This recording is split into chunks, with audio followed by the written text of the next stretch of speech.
Good evening po sa bawat isa. Wednesday na po ulit. At sa gabi pong ito, itutuloy po natin ang ating pinag-usapan last Wednesday. Bago po tayo patuloy, samahan niyo po muna ako sa panalangin. Aming Diyos na makapangyarihan sa lahat, sa gabing ito, Lord, nagpapasalamat kaming muli sapagkat andito kami upang magkasama-sama para makinig ng iyong mga salita. Para muli, Lord, ay basahin ang iyong mga salita upang kami ay matuto, upang lumago ang aming pagkakilala sa iyo, upang madagdagan ang pananampalataya namin, Panginoon. Hayaan mo lang, Lord, na sa mga salitang mahayag, patuloy po kaming matuto, aming Ama. At sa lahat, Lord, na makikinig at magkasagawa ng mga salita mo, Panginoon, na aming pong maririnig sa gabing ito, na aming pong mapag-uusapan, pagpalain mo, Lord, na patuloy ang kanilang mga buhay, at ikaw ang patuloy na maging Diyos namin, O God. Help us more, Lord God, to trust and to honor you, Panginoon, sapagkat, Lord, yun ang nais mo, Panginoon. Kaya kami nag-aaral ng iyong mga salita upang mapalapit kami sa puso mo at upang matuto kami, Panginoon, paano mamumuhay in your kingdom. Kaya naman, Ama, salamat sa iyong katapatan. Salamat, Panginoon, sa pagtulong mo sa amin upang maunawa ng iyong mga salita. Patuloy mo, Lord, na buksan ang puso namin, ang aming isipan, Panginoon, at hayaan mo, Lord, na malayang pumasok ang mga salita mo, Panginoon, sa aming buong katauhan. Salamat, Ama, sa pangalan po ng Panginoon, sa aming pandalangin ng mga bagay na ito. Amen. So, mag-review muna po tayo. So, last Wednesday po, atin po pinag-aralan ang Revelation chapter 12. Sabi po doon ay, meron pong lumitaw sa langit na isang palatandaan, isang babae na nadaramta ng araw, nakatuntong sa buwan, at may koronang binubuo ng 12 bituin. Malapit na po siyang manganak, kaya napapasigaw siya sa matinding hirap. Kasunod po nito'y lumitaw ang isang napakalaking pulang dragon. May 7 ulo at 10 sungay, may korona ang bawat ulo. Kinaladkad ng kanyang buntot ang ikatlong bahagi ng bituin sa langit at inihagi sa lupa. Tumayo ang dragon sa paanan ng babaeng malapit ng manganak upang lamunin ang sanggol, sa sandaling ito'y isilang. Ang babae ay nagsilang ng sanggol na lalaki na nakatakdang maghari sa lahat ng bansa sa pamamagitan ng tungkod na bakal. Ngunit may umagaw sa bata at dinala ito sa Diyos sa kanyang trono. Samantalang ang banang po'y tumakas sa punta sa ilang sa isang lugar na inihanda ng Diyos para sa kanya upang alagaan siya doon ng Panginoon sa loob ng 1,260 days. So, tungkol saan ang atin pong review? Ito po ay tungkol sa paglitaw ng church, tungkol po sa pagdating ng tagapagligtas. Tungkol po sa paghadlang ni Satan sa planong kaligtasan ng Diyos Ama sa buong sangkatauhan. Pero kahit na po anong gawin ng kaaway, hindi niya po napigilan ang pagdating ng kaligtasan sa pamamagitan po ng Panginoong Kristo. Sa ayaw po niya at sa gusto, maghahari po ang Panginoong Kristo sa pamamagitan ng tungkod na bakal at walang sino man ang makakapigil sa kanyang paghahari. Sa sobrang galit ni Satan, hindi niya mapatay ang tagapagligtas. Ang kanya pong hahabulin ay ang mga iniligtas, mga followers po ni Jesus. Tayo po yun. So, paano po ito mangyayari? Yan pong pag-uusapan natin sa gabing ito. From Revelation chapter 12 verses 7 to 12. So, basahin po natin. Pagkaraan ito nagkaroon ng digmaan sa langit, si Miguel at ang kanyang mga anghel ay nakipaglaban sa dragon at sa mga kampo nito. Sa verse po na ito, atin pong mababasa na may digmaan na nangyari sa kalangitan. Si Michael or si Miguel na isang archangel kasama ang kanyang pinamumunuan ng mga anghel ay nakipaglaban sa dragon or kay Satanas. Ipinapakilala po ng Biblia si Michael or si Miguel na defender po ng holiness. Si Satan po ay fourth of the key individuals na makikita natin sa chapter po na ito. So ang una po ay ang babaeng nadaramtan ng araw. Second po ay ang pulang dragon. Ang third po ay ang sanggol na lalaki. At ang pang-apat po ay si Satan. Si Satan po ay ipinapakilala ng Biblia na sumasalungat sa lahat ng naisin ng Panginoon at pasimuno sa paggawa ng kasamaan. Sabi po sa Ephesians chapter 2 verse 2, sinusunod ninyo noon ang masamang takbo ng mundong ito at napailalim kayo sa pinuno ng mga kapangyarihan sa himpapawid. Ang Espiritu naghahari sa mga taong ayaw pasakop sa Diyos. Noong hindi pa po tayo nakakilala sa Panginoon, ang ating pong Panginoon ay si Satan. Sa mga taong ayaw pasakop sa Diyos, si Satan po ang kanilang hari. Now, sino ba yung mga taong ayaw pasakop sa Diyos? Sila po yung mga tao na hindi pinapahalagahan at hindi sinusunod ang sinasabi ng Biblia. According to Ephesians 2 verse 2, siya po ay tinatawag din na prinsipe ng kasamaan. Ano po, sa ibang salin po natin ito makikita. At sa mga sinabi ko po, magkakaroon na po tayo ng conclusion kung bakit nagkaroon ng conflict between Miguel and Satan. At ang conflict po between good and evil ay nananatili ngayon dahil sa panggugulo ni Satan sa mga mananampalataya. Sabi po ng 1 Peter chapter 5 verse 8, maging handa kayo at magbantay. Ang dyablo, ang kaaway ninyo ay parang liyong umuungal at aali-aligid na naghahanap ng malalapa. No, paano po ito ginagawa ni Satan?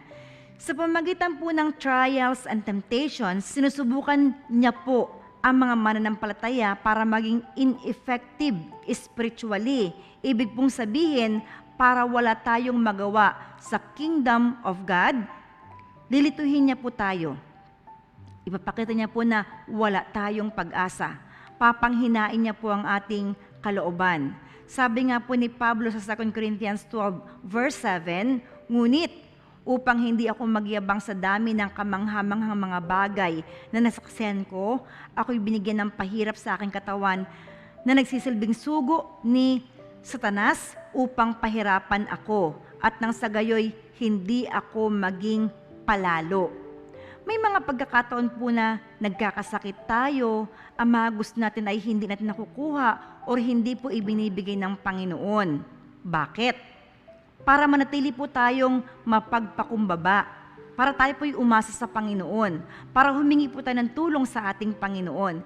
Ito po ang reminder from Ephesians chapter 6 verse 10, para po tayo ay manatiling matatag. Sabi po ng Ephesians 6 verse 10, bilang pagwawakas, magpakatibay kayo sa kalakasang galing sa Panginoon at sa kanyang dakilang kapangyarihan. Isuot ninyo ang buong kasuotang pandigma na kaloob ng Diyos upang paglabanan ninyo ang mga pakana ng dyablo, sapagkat hindi tayo nakikipaglaban sa mga tao, kundi sa mga pinuno, sa mga may kapangyarihan, sa mga tagapamahala ng kadilimang umiiral sa sanlibutan ito, sa mga hukbong espiritual ng kasamaan sa himpapawid. So sino po ang ating kalaban? Tayo po'y nakikipaglaban sa devil at sa kanyang demonic followers. So ano po ang paalaala? Ito po yung paalaala sa ating salita ng Panginoon. Kinakailangan po na magpakatibay tayo sa lakas at kapangyarihan na nagmumula sa ating Panginoon. Ibig pong sabihin, tayo po ang gagawa para maging matibay tayo sa Panginoon. Tandaan po natin, nasa Diyos ang awa, nasa tao po ang gawa. Kahit naaawa sa atin ang Panginoon, kung wala po tayong ginagawa, wala pong bunga o wala pong magiging bunga ang ating mga pananampalataya. Bakit? Sino ba yung kalaban natin? Hindi po tao ang kalaban natin, kundi ang mga evil forces. Ano po? Now, ang tanong po ito, papaano po natin sila malalabanan? Ang sabi po ng Biblia, ang payo po ng Biblia, kinakailangan pong isuot natin ang kasuotang pandigma na regalo sa atin ng Panginoon. So ano-ano ba yung kasuotang pandigma na yan na iniregalo po sa atin ng Panginoon? Gusto ko po na kayo po ang mag-type niyan sa comment box natin. Ito po ay 6. Ito po yung tanong. Ano-ano ang mga kasuotang pandigma na iniregalo sa atin ng Panginoon? Nasabi ng Biblia, kapag suot natin yan, hindi po tayo matatalo ng kaaway, sa halip, tayo po ay mananalo sa labanan na ito. Pakitype nyo po. 6. Salamat po sa mga nag-type. So ito po ang kasuotang pandigma na iniregalo po sa atin ng Diyos Ama. Number 1, helmet of salvation. Number 2, breastplate of righteousness. Number 3, belt of truth. Number 4, sandals. Para makapaghayag tayo ng magandang balita. Number 5, shield of faith. nasa kaliwa po yan. Ano po? Panangga, kalasag. At number 6, sword of the Spirit, nasa kanan po yan. Ito po ay walang iba kundi ang salita ng ating Panginoon. So yan po ang 6 na kasuotang pandigma na regalo po sa atin ng Diyos Ama. Regalo, ibig po sabihin dapat nating ingatan, dapat nating pahalagahan at lagi po nating isuot para po tayo ay laging manalo sa laban natin. Ano po? Against the enemy. Now, balik po tayo sa ating topic. Sabi po sa Revelation chapter 12 verse 8, natalo ang dragon at ang kanyang mga kampon at hindi na sila pinayagang manatili sa langit. So sa verse po na ito, makikita naman natin ang outcome ng war na nangyari between Miguel and his angels and Satan and his angels. So naglaban po si Miguel at saka ang kanyang mga anghel against Satan and his angels. Ano po? So sino po yung nanalo? Siyempre po, ang nanalo ay ang kabutihan. Nanalo po si Miguel at ang kanyang mga anghel. At dahil sila po yung nanalo, wala na pong lugar sa langit si Satan at ang kanyang mga tagasunod. So nililiwanag po ng Biblia na hindi po pwedeng magsama ang mabuti at ang masama. Bilang mga tao, binigyan po tayo ng Panginoon ng kalayaan para mamili saan po tayo papanig, mabuti o masama, dilim o liwanag. So, maliwanag po ang sinasabi sa Joshua. Ano po? Kasi po sa Joshua mismo, pinapili po niya ang bansang Israel kanino maglilingkod. Sabi po sa Joshua 24:15, at kung ayaw ninyong maglingkod kay Yahweh, pumili kayo ngayon kung sino ang inyong paglilingkuran. Ang mga Diyos na pinaglingkuran ng inyong mga ninuno sa Mesopotamia o ang mga Diyos na mga Amoreo na sinasamba dito sa lupaing inyong tinitirhan. Ngunit, para sa akin at sa aking sambahayan, kay Yahweh kami maglilingkod. So pinapili po dito ni Joshua ang mga Israelita kanino maglilingkod, sa Diyos ng kanilang mga ninuno sa Mesopotamia o sa Diyos ng mga Amoreo na kanila pong tinitirahan ng kapanahunan na iyon. Pero sabi niya, siya at ang kanyang sambahayan, sila po ay maglilingkod lamang kay Yahweh. Sa 1 King 18 verse 21, dito po ay pinamili rin po ni Elias ang mga Israelita. Sabi po ni Elias, o sabi po sa 1 King 18 verse 21, lumapit si Elias at sinabi sa taong bayan, sa mga Israelita po, ano po, hanggang kailan pa kayo mag-aalinlangan? Kung si Yahweh, ang tunay na Diyos, siya ang sundin ninyo. At kung si Baal naman, kay Baal kayo maglingkod. Ano pong sabi ng bayan? Hindi umimik ang bayan. Ito naman po yung uri ng tao na nag-aalinlangan sa Panginoon. Ano po? Sila po ay nag-aalinlangan sa Panginoon. Sabi po ni Elias sa mga Israelita, kung naniniwala kayo sa Diyos, kung kayo naniniwala na ang Diyos na aking pinaglilingkuran ay totoo, sundin ninyo siya. Kung naniniwala naman kayo kay Baal, sa kanya kayo maglingkod. Now, what about us? Kanino po tayo naniniwala? Sa Diyos na hindi nakikita, hinahawakan, o sa Diyos-Diyosan na nakikita, nahahawakan, pero walang kayang gawin?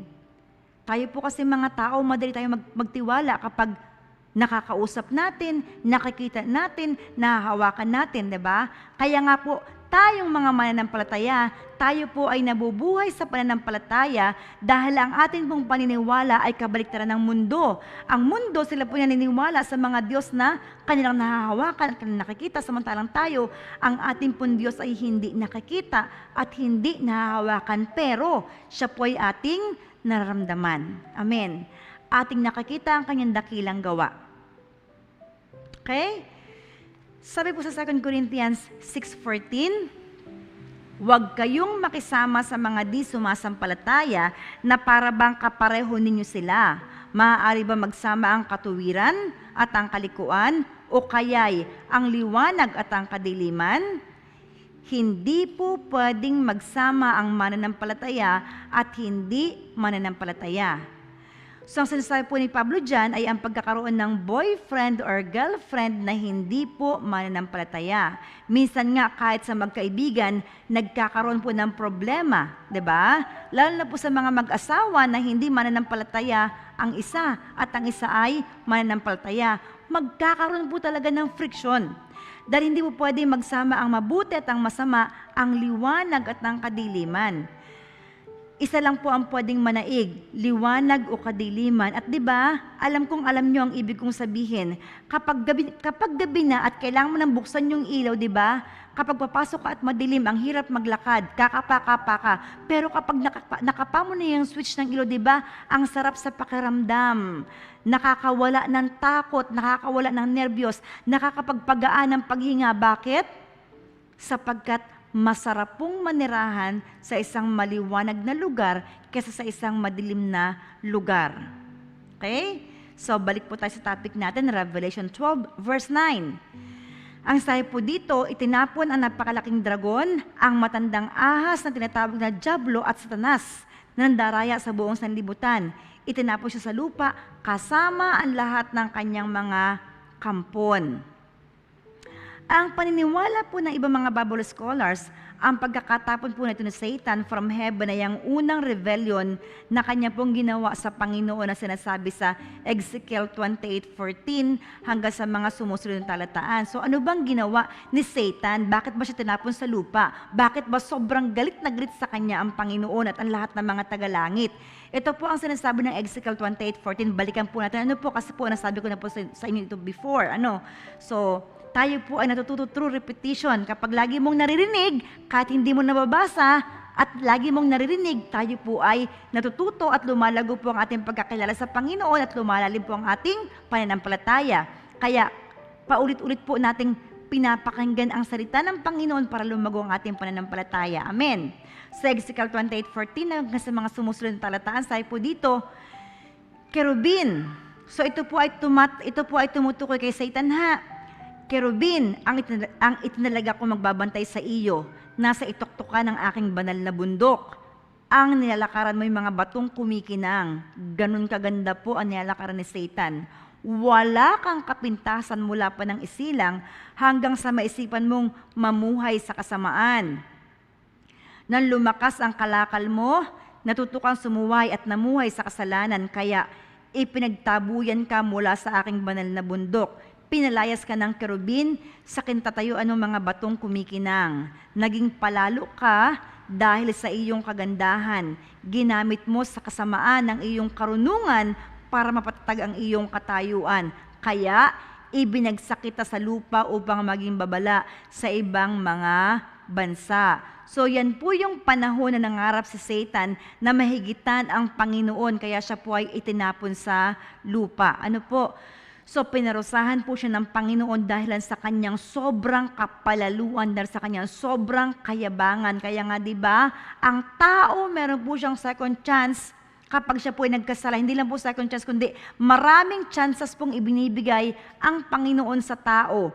Kahit na po tayo paulit-ulit na magkasala, paulit-ulit na po tayong pinapatawad ng Panginoon. Pero si Satan, isang beses lang po siya nagkasala at hindi na po siya pinatawad ng Panginoon. Bakit? Sobrang yabang niya po at talaga pong nilabanan niya po ang Panginoon. Hindi po siya nagsisi sa kanyang kasalanan na ginawa. Sa halip, patuloy po siyang gumagawa ng mga kasalanan paulit-ulit sa bawat araw.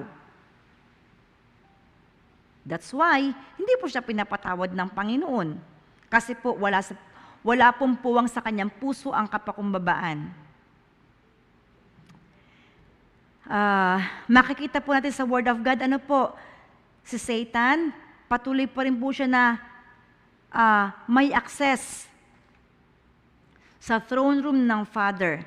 So ito yung makikita natin sa Job chapter 1 verse 9. Sabi po dito, sumagot si Satanas, sasambahin pa kaya kayo ni Job kung wala na siyang makukuha mula sa inyo? Inaalagaan niyo siya, ang kanyang pamilya, at ang lahat niyang ari-arian. Pinagpapala ninyo ang lahat ng kanyang gawin, at halos punuin ninyo ng kanyang kayamanan ng buong lupain. So, sabi po ni Satan sa Panginoon, subukan ninyong alisin ang lahat-lahat sa buhay niya at harap-harapan niya kayong susumpain. So, ganun po ina-accuse ni Satan ang lahat ng mga mananampalataya sa harapan ng Panginoon. Paano ko po nasabing may access pa rin si Satan sa langit matapos po siyang itapon sa lupa? Yan po yung proof. Nakakausap po niya ang Diyos Ama. Nakakapagsumbong po siya sa ginagawa ng mga tao nagmamahal sa Panginoon. Isinusumbong po niya ang ginagawa ng mga tao nagmamahal sa Panginoon sa harapan ng Panginoon. Si Satan, sabi po ni Jesus, ay isang sinungaling. Siya po ay ama ng kasinungalingan. Pastora, saan makikita yan? John chapter 8 verse 44. Sabi po dito, ang dyablo ang inyong ama. So lahat po ng mga nagsisinungaling, ang dyablo ang kanilang ama. Kaya wag po tayo magsisinungaling. Ano po? At ang gusto ninyong gawin ay kung ano ang gusto niya. Sa simula pa lang ay mamamatay tao na siya. Hindi siya pumanig sa katotohanan kailanman, sapagkat walang puwang sa kanya ang katotohanan. Kapag nagsasalita siya ng kasinungalingan, nagsasalita siya ayon sa kanyang kalikasan sapagkat siya ay sinungaling at siya ang ama ng kasinungalingan. So lahat ng mga tao nagsisinungaling, hindi po sila anak ng Diyos, kundi sila po ay anak ni Satan. Sila po ay kampo ni Satan. Kaya nga diba sabi po natin, ang kasabihan natin, alam na alam po ng mga bata, liars go to, pakitype niyo po ng sagot, liars go to, saan daw po napunta ang mga sinungaling? Sa impyerno. Pakitype niyo po. Ang sinungaling pala ay sa impyerno pumupunta. Pakitype niyo po. Liars go to hell. Baka hindi niyo pa alam ha. So, wag po tayong magsisinungaling dahil ang mga sinungaling, sila pong lahat ay pumupunta sa impyerno. Salamat po sa mga nag-type. Pagpalain po kayo ng Panginoon. Now, ano ang katunayan? Na si Satan po ay nandaraya sa buong mundo. Ito po ang proof. Mga tao na naniniwala na ang tunay na joy or tunay na kagalakan ay makukuha sa katagumpayan sa mundo. Mga tao na naniniwala na money offers security. Na kapag marami kang pera, na kapag mayaman ka, secure ang buhay mo. Walang pwedeng manakit sa'yo. Walang pwedeng pumatay sa'yo. Diba naalala niyo po yung sinasabi sa gospel? Sabi nung mayaman, mayaman ako. Hindi ko na alam kung saan ko ilalagay ang aking mga inani. Alam ko na. Ipagigiba ko ang aking mga kamalig. Magpapagawa ko ng malaking kamalig at doon ko iimpukin. Doon ko iipunan lahat ng aking mga ani. Pero sabi ng Panginoon, hangal! Sa gabing ito, kukunin ko ang buhay mo. Kanino mo iiwan ang iyong mga kayamanan? Diba? Wala pong security sa ating mga kayamanan. Magiging secure lang po ang buhay natin kapag tayo po ay tagasunod ni Kristo, mga mananampalataya, citizens of heaven, doon lang po magkakaroon ng security ang buhay ng mga tao. Anong gagawin natin? Stay where you are. Nasa harap ba ka ng Panginoon? Diyan ka lang. Huwag kang aalis dyan. Huwag kang papayag na umalis dyan. Alam niyo po kung bakit? Sabi po ng Biblia, ang lumalapit sa Panginoon ay hindi niya itataboy. So bakit ang tao na mawala sa harapan ng Panginoon? Pinili niyang umalis? Pinili niyang iwanan ng Panginoon? Dapat hindi ganun. Alam niyo po kung bakit? Lahat, ulitin ko ha, lahat ng ating mga pangailangan, hawak ng Panginoon sa kanyang kanang kamay. Ngayon, kung alam mo na lahat mong pangailangan ay hawak ng Panginoon sa kanyang kanang kamay, huwag kang umalis sa kanyang tabi. Doon ka lang umupo sa kanyang paanan. Unti-unti mong abutin yung kamay ng Panginoon. Unti-unti mong sungkitin yung pangailangan mo na nasa kamay ng Panginoon. At naniniwala ako, hindi naman naludahampasan yung kamay mo. Alam niyo po kung bakit? Natutuwa ang Diyos Ama sa kanyang mga anak na lumalapit sa Kanya. Kasi kapag lumapit tayo sa Panginoon, ibig sabihin nun, nagpapakumbaba tayo sa harapan ng Panginoon at inaamin natin sa harapan ng Panginoon na wala tayong magagawa kung tayo po'y hiwalay sa ating Panginoon. And that is the truth. Apart from God, we can't do nothing. Paano pa po nadaya ni Satan ang mga tao? sa mga false religion na binabaluktot nila ang katotohanan. Pastor, anong halimbawa? Yung mga relihiyon na nagsasabi na si Jesus ay tao lang, napakaliwanag ng Biblia. Hindi mo kailangang ipa-explain sa tao ang Biblia. Let the great teacher explain it to you. Sino ba yung great teacher? O pakitype niyo po ng sagot. Sino ba ang ating dakilang guro? Alam niyo kung sino? Pakitype niyo po ng sagot. Sino ang ating dakilang guro? Salamat po sa mga nag-type. It is the Holy Spirit, the author of God's Word. Ang banal na Espiritu ang may akda ng salita ng Panginoon. Siya po ang great teacher. If you read the Word of God at hindi mo siya naintindihan, wag mo akong tawagin o wag mong tawagin yung sa leader mo o wag kang tumawag ng kung sino-sinong tao sa halip. Lumuhod ka at sabihin mo, Holy Spirit, because you are the author of this book na aking binabasa ngayon, i-explain mo po sa akin kung anong gusto mong sabihin sa akin. Para maintindihan ko ito, Panginoon. Kasi Lord, hindi ko siya, Lord, maintindihan. Maliban na sabihin natin sa Panginoon ang laman ng ating puso, maliban na sabihin natin sa Panginoon ang ating kahinaan, hindi po tayo tutulungan ng ating Panginoon. Kaya ang daming naliligaw ng landas. Bakit? Hindi humihingi ng tulong sa great teacher. Hindi humihingi ng tulong sa author ng salita ng Panginoon. Anong ginagawa? Search na search. Search na search. Kung saan ka tanong, wala ang ibang matalino kundi ang banal na Espiritu. Wala ang ibang matalino kundi si Jesus at ang Diyos Ama. Sa Kanya tayo lumapit. Amen. Yung totoo, meron tayong isang Diyos, binubuo ng tatlong persona. Ano yung tatlong persona? Pakitype nyo po. Ano yung tatlong persona na yon? Salamat po sa mga nag-type. Ano ang tatlong persona? Diyos Ama, Diyos Anak, at Diyos Espiritu Santo.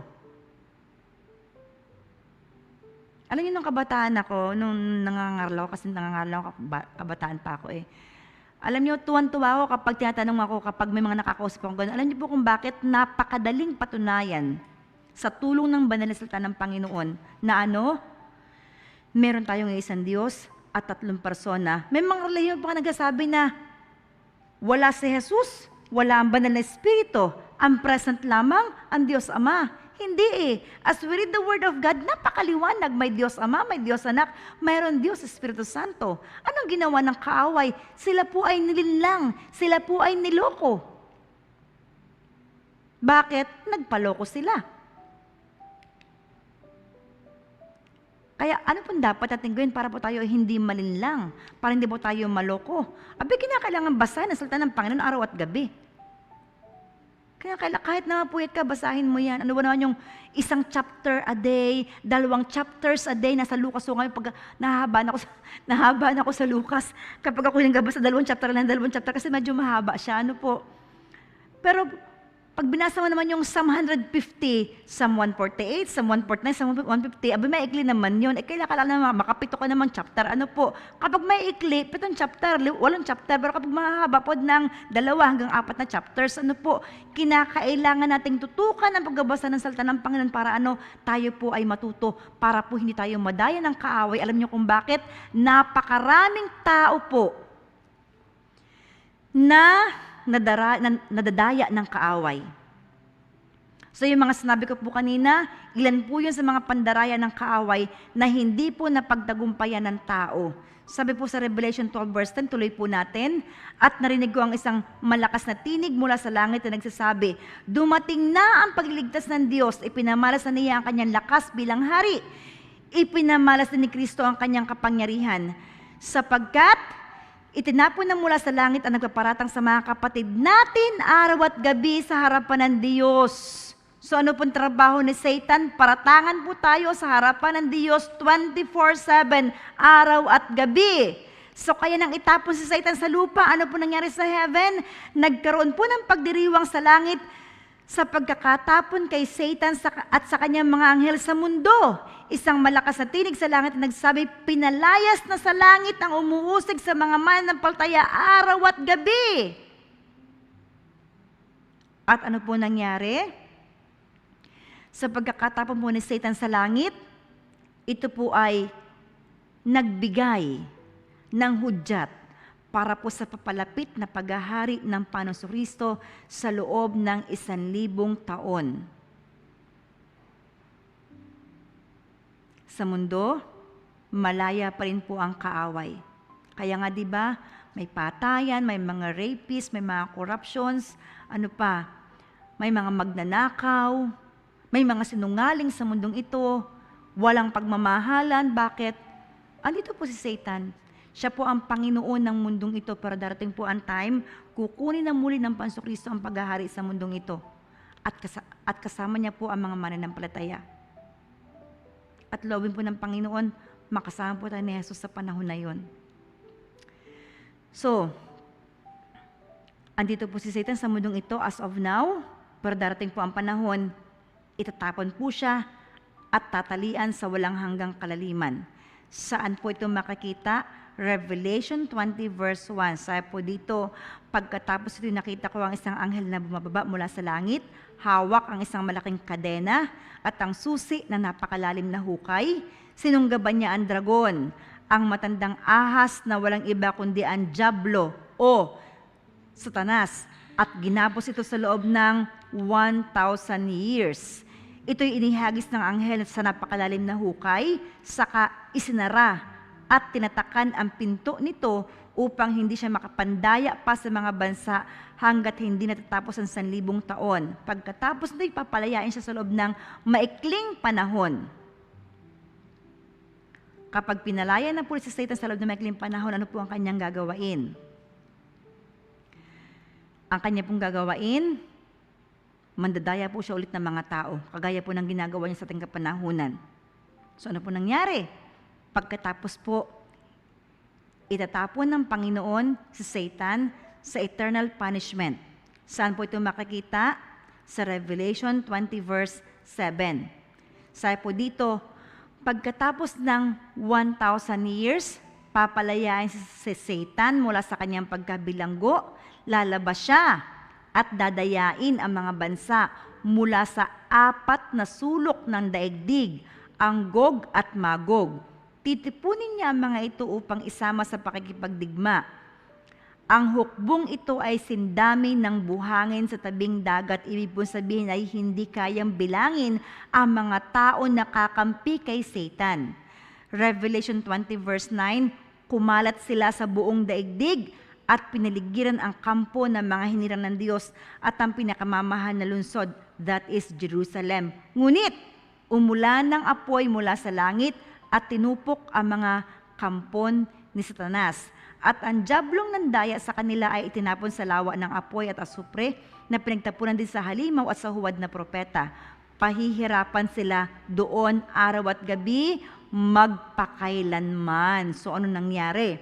After 1,000 years, na pagkakakulong po ni Satan, siya pong muli ay papalayain, ano po, sabi po ng salita ng Panginoon. So kapag siya po'y lumaya or pinalaya na muli ng Panginoon, dadayain po niya uli ang mga tao na naka-experience at nakaligtas ng Great Tribulation. At siya po ay bubuo ng hukbo para labanan ang mga hinirang ng Diyos. Sabi po ng Biblia, sa sobrang dami po niyang maiipon ng mga tagasunod, ang kanila pong bilang ay magiging sindami ng buhangin sa dagat. Sabi ko po kanina, hindi po kayang bilangin. Pero, ito po ang pangako ng salita ng Diyos. Bibigyan ng Diyos ng proteksyon ang kanyang bayan. At the end, itatapon po si Satan at ang kanyang mga alipores, sa lawa ng apoy at asopre, kung saan papahirapan po sila araw at gabi. Okay? So, balik tayo ulit sa topic natin, Revelation 12 verse 11.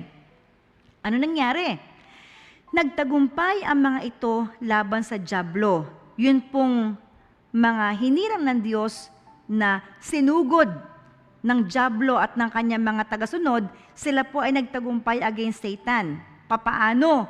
Sa pamamagitan ng dugo ng kordero at sa pamamagitan ng kanilang pagpapatotoo sa salita ng Diyos. At buong puso nilang inialay ang kanilang buhay hanggang kamatayan. Ang mga mananampalataya po na ito ay target ng kaaway. Tayo po ay target ng kaaway, pero sabi po ng Biblia, hindi pwedeng manalo ang kaaway, lagi po siyang talunan.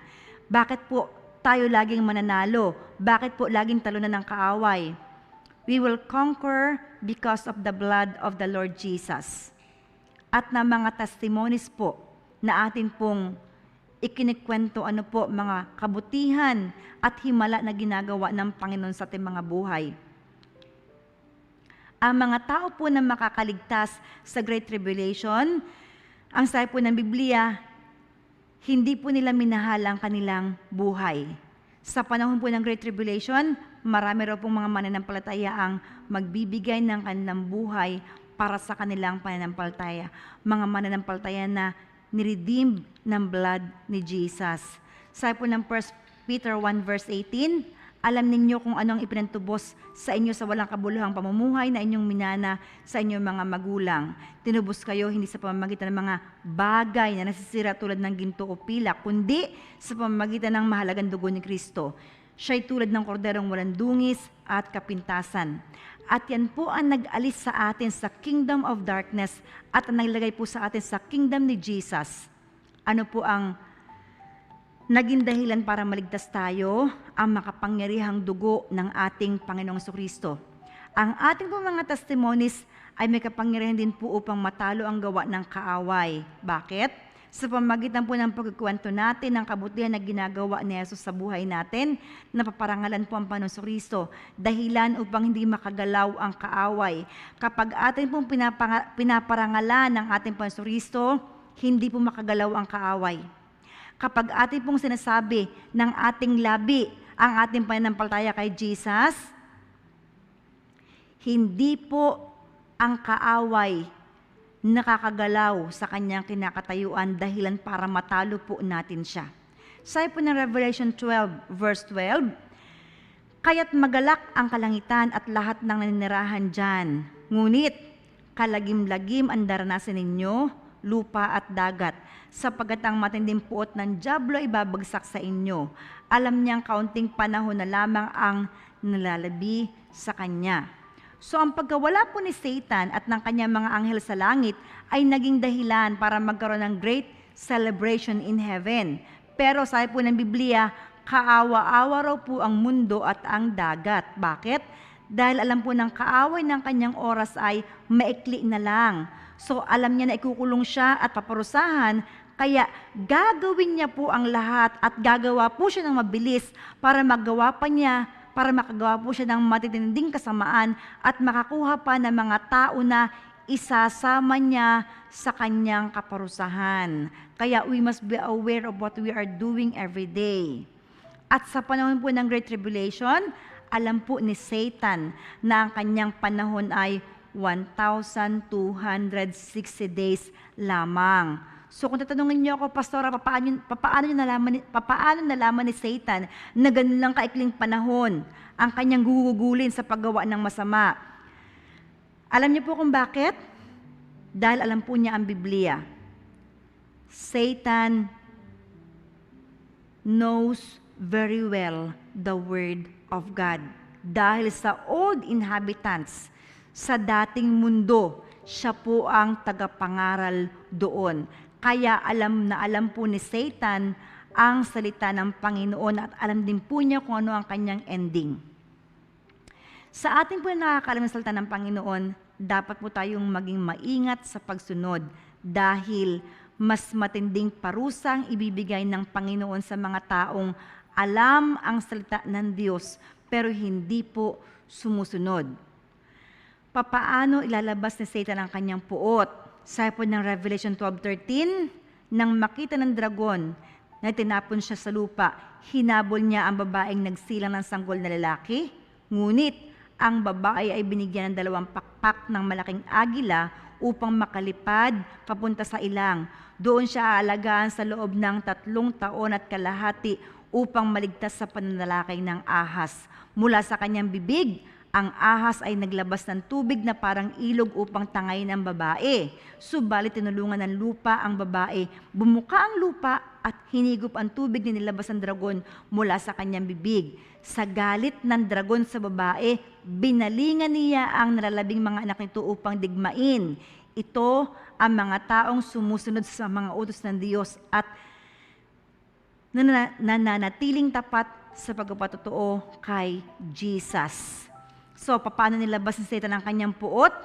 Pinunterya po niya ang bayan ng Diyos, ang Israel at ang lahat ng mga mananampalataya sa buong mundo. Anong ginawa ng Panginoon? Iniligtas niya po ang lahat ng sumasampalataya sa Kanya. Lahat ng klase ng pananakit at pandaraya, ginawa po ng kaaway sa mga hinirang ng Diyos. Pero hindi po magpapabaya ang Panginoon. Gagawa po ang Panginoon ng mga himala sa buhay ng mga mananampalataya at bibigyan po ng Panginoon ang mga mananampalatayang ito ng protection. Hindi po nagbabago ang Panginoon noon hanggang ngayon. Sino po nagbabago? Tao. Hindi rin po si Lord nang iiwan. Sino po ang nang iiwan? Tao. Ang mga tao po ang nagbabago, ang mga tao po ang nang-iiwan. Kailanman, hindi po tayo iniwanan ng Panginoon at hindi niya po tayo pinabayaan. Amen po ba? Nasaan po ang ating pag-asa? Nasa Panginoong Hesus dahil sa Kanya, lahat po ng mahina ay lumalakas. Sa Kanya pong pagbabalik, matagpuan niya po tayong malinis, matuwid, at may kabanalan. Tayo po manalangin. Diyos na makapangyarihan sa lahat, Ikaw na aming Panginoon, Ikaw na aming pag-asa, Ikaw na aming tagapagligtas. Patuloy mo nga kaming tulungan, Lord, na mamuhay na may kabanalan sa banal mong harapan. Everyday, Father, help us to come before you with humility upang patuloy, Panginoon, na ang buhay namin ay maging gamit-gamit sa banal mong harapan. Hayaan mo lang, Lord, na sa pag-aaral namin ng Revelation, Panginoon, patuloy ka namin makilala, hangaan ka namin, Panginoon, dahil sa mga dakilang ginagawa mo, Lord, sa buhay ng mga mananampalataya, sa buhay ng mga anak mong umaasa sa iyo, Panginoon. Salamat, Lord, sa patuloy na pagliligtas. Salamat, Lord, sa patuloy na pagkatanggol. At hayaan mo lang, Lord, na patuloy na ang pananampalataya namin ay lumago. Tulungan mo kami, Panginoon, na patuloy na maging matalino sa paglaban sa lahat ng gawa ng kaaway. Salamat sa iyong pagmamahal, sa iyong pag-iingat.